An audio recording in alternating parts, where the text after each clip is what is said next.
ወደ አፋር የሚወስደው መንገድ ተዘጋ። ውጊያው በተቀሰቀሰበት የአፋር ግንባር ወደ ትግራይ የሚያስገቡ መንገዶች መዘጋታቸውን አንድ ዓለም አቀፍ ሚዲያ ዘግቧል። በሌላ በኩል ወደ ትግራይ ነዳጅ እንዳይገባ በፌዴራል መንግስቱ መታገዱ ተሰምቷል። ዶክተር ደብረጽዮን ገብረ ሚካኤል ከድሮን ጥቃቱ በኋላ በሰጡት ቃለ መጠይቅ ነው ወደ ክልሉ ነዳጅ እንዳይገባ መታገዱን ይፋ ያደረጉት። የፕሪቶሪያው ስምምነት በፌዴራል መንግስት እየተጻሰ መሆኑን የገለጹት ደብረጽዮን ወደ ዳግም ጦርነት የሚያስገቡ በሮች እየተከፈቱ ናቸው ሲሉ ተናግረዋል።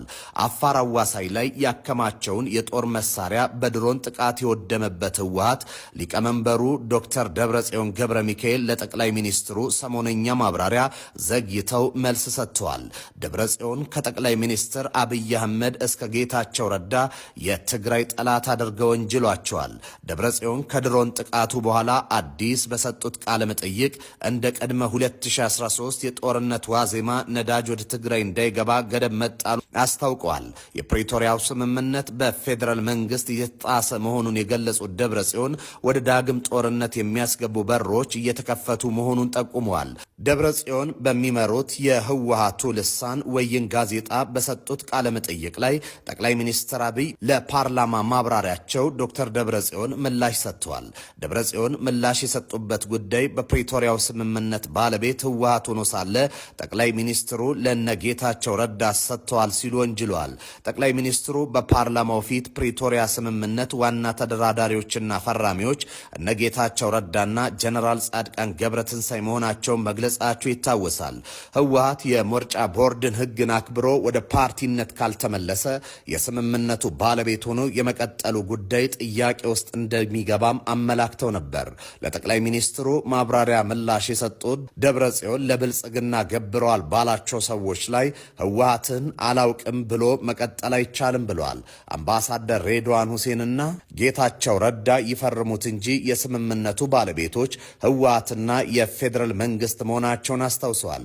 ደብረጽዮን ከብልጽግና አድረዋል ያሏቸውን እንደ ጌታቸው ረዳ ያሉ አመራሮችን ህወሓትን ከርተው ከፌዴራል መንግስት ስልጣን የተቀበሉ የቀድሞ ባልደረቦቻችን ሲሉ ወርፏቸዋል።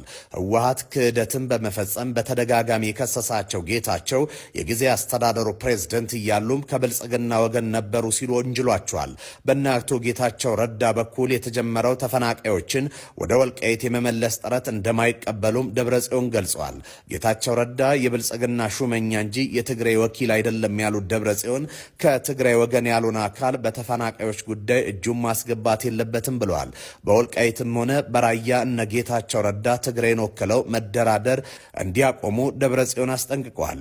በፌዴራል መንግስት በኩል ከህወሓት ተገንጥለው በሰላማዊ የፓርቲ ፖለቲካ ትግል ውስጥ ከገቡት ከነጌታቸው ረዳ ጋር በወልቃይትና ራያ ጉዳይ እየተነጋገሩ መሆኑ ይሰማል።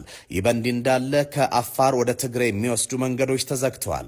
ከዚህ ባለፈም የትግራይ ክልል ዋና ከተማ በሆነችው መቀሌ ነዋሪዎችና ነጋዴዎች ከፍተኛ መጠን ያለው ገንዘብ እያወጡ መሆኑን በባንኮች ላይ ጫና ማሳደሩም ተዘግቧል። በከተማ ውስጥ ከቅርብ ቀናት ወዲህ በክልሉ ውስጥ ካለው የደህንነት ስጋት የተነሳ አንዳንድ የባንክ ቅርንጫፎች ለጊዜ ስራ በማቆም ላይ እንደሚገኙም ተገልጿል። ለማሳያነትም በመቀሌ ዩኒቨርሲቲ አሪድ ካምፓስ አጠገብ የሚገኘው የኢትዮጵያ ንግድ ባንክ ቅርንጫፍ ላለፉት 2 ቀናት ዝግ መሆኑ የተሰማ ሲሆን ከተማዋ ባልተለመደ ሁኔታ ጭር ማለቷም ተዘግቧል። በአንዳንድ የከተማው ክፍሎች የጸጥታ ኃይሎች ሰፍረው እንደሚታዩም ተገልጿል።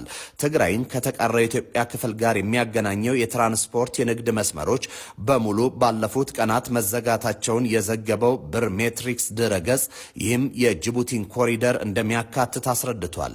በተጨማሪም አዲስ አበባና ትግራይ የሚያገናኘው በአፋር በኩል የሚደረገው የህዝብ ትራንስፖርት ለጊዜው እንደተቋረጠ የጠቀሰው ዘገባው ይህም በባንኮች ላይ ጫና እንደፈጠረም አስታውቋል።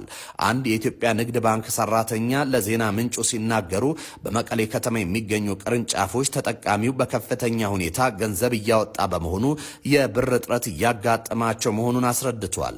አንድ የከተማው ነዋሪ ሲናገሩ ደግሞ ባለፈው ጦርነት ወቅት በገንዘብ እጥረት የተነሳ ብዙ ችግር ደርሶብናል፣ በዚያ ላይ የባንክ አገልግሎት የሚቋረጥ ከሆነ አስቸጋሪ ይሆናል ብለዋል። ሌላ ነዋሪ በበኩላቸው እኛ ያለነው ወቅታዊ ሁኔታውን በንቃት እየተከታተልን ነው፣ ከባንኮች ገንዘብ የማውጣት ችግር እንዳይገጥመን ስጋት አለኝ በማለት ተናግረዋል።